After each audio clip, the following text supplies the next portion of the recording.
Morning student, आज हम पढ़ेंगे हिंदी सेकंड का चैप्टर नंबर 13 वाक्य यानी कि सेंटेंस। वाक्य क्या है? शब्दों के सार्थक एवं व्यवस्थित समूह को वाक्य कहते हैं। वाक्य के कितने अंग होते हैं? वाक्य के 2 अंग होते हैं, उद्देश्य और विधेय। उद्देश्य क्या होता है? वाक्य में जिसके विषय में कुछ कहा जाता है वह उद्देश्य कहलाता है। जैसे धोबी कपड़े धो रहा है, तो इसमें धोबी क्या है? उद्देश्य, और विधेय क्या है? कपड़े धो रहा है। अब आ गया विधेय। विधेय में क्या है? वाक्य में उद्देश्य के बारे में जो बताया जाता है वह विधेय कहलाता है। इसमें क्या है? कपड़े धो रहा है, ये क्या है? विधेय। कौन धो रहा है? धोबी, तो धोबी हो गया उद्देश्य, और जो बात की लाइन बच गई जिसके बारे में बात हो रही थी वो हो गया हमारा विधेय। अब आगे हमारे वाक्य के भेद। वाक्य का निर्माण 2 प्रकार से करते हैं, अर्थ के आधार पर और रचना के आधार पर। अर्थ के आधार पर वाक्य 8 प्रकार के होते हैं। नंबर 1, विधानवाचक। इस वाक्य में किसी प्राणी, वस्तु या स्थिति के बारे में हमें जानकारी मिलती है। जैसे कि सूर्य पूरब से निकलता है,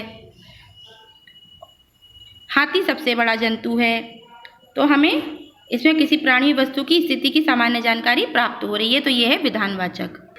अब आ गया हमारा प्रश्नवाचक। इन वाक्यों से प्रश्न पूछने की जानकारी मिलती है, जैसे कि तुम क्यों रो रहे हो, वह कहाँ जा रहा है। नंबर 3 पे हमारा निषेधवाचक वाक्य।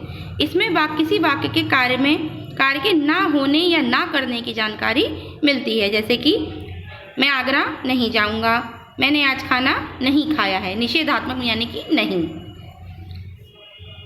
अब आ गया हमारा आज्ञावाचक। इसमें हम किसी को आदेश या निर्देश देते हैं इन वाक्यों के द्वारा। जैसे कि अपना गृह कार्य पूरा करो, बाजार से सब्जी लाओ इत्यादि। इच्छावाचक वाक्य में क्या होता है? इन वाक्यों में किसी की इच्छा, कामना या आशीर्वाद की जानकारी हमें प्राप्त होती है। जैसे कि आशीर्वाद देते हैं हम लोग, सदा सुखी रहो, ईश्वर तुम्हारा भला करे, तुम्हारी यात्रा मंगलमय हो आदि। संदेहवाचक वाक्य क्या होते हैं? इन वाक्यों में किसी कार्य के होने में संदेह होता है। जैसे कि शायद आज आंधी आए, शायद कल चुनाव की घोषणा हो, इस तरीके से। संकेतवाचक। इन वाक्यों में कोई शर्त या संकेत होता है। जैसे कि यदि वर्षा होगी तो पानी भर जाएगा, यदि मेहनत करोगे तो सफलता मिलेगी। अब आ गया हमारा विस्मयादि बोधक वाक्य। इन वाक्यों में हैरानी, शोक, घृणा, दुख, सुख आदि के भाव प्रकट होते हैं। जैसे कि वाह क्या सुंदर दृश्य है। देखिए, हम इस चिन्ह से ही पता लगा लेते हैं कि विस्मयादि बोधक है। शाबाश तुम जीत गए, हाय वह मर गया।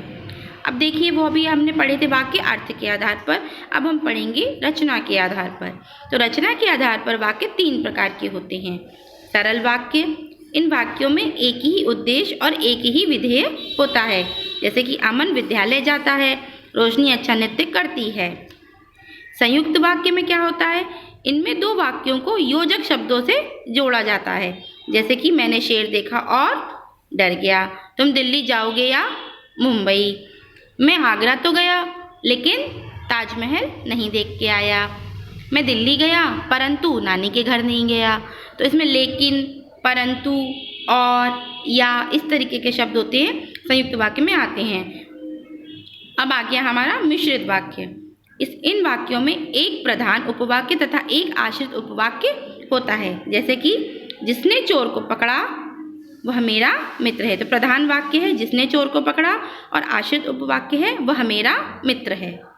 जब तुम आओगे तब हम घूमने चलेंगे। तो इसमें मेन वाक्य के प्रधान उपवाक्य है जब तुम आओगे, उसके जब तुम आओगे आश्रित उपवाक्य होगा तब हम घूमने चलेंगे। क्यों? क्योंकि जब तुम आओगे तभी तो हम घूमने चलेंगे। तो अभी हमने घूमने चलना किस पे है? कि जब तुम्हारे आने के ऊपर। तो इसलिए ये आश्रित उपवाक्य है और ये प्रधान उपवाक्य है। अब देखिए, येलो बॉक्स आ गया है। आप लोग जानते हैं इस पार्ट में जो भी मेन बातें होती हैं, मुख्य बातें होती हैं, वो सब इस येलो बॉक्स में लिखी होती हैं। इसको आपको पढ़ना है, और जब भी आप इसको पढ़ेंगे तो चैप्टर आपको और भी अच्छे तरीके से समझ में आ जाएगा। Thanks for visit.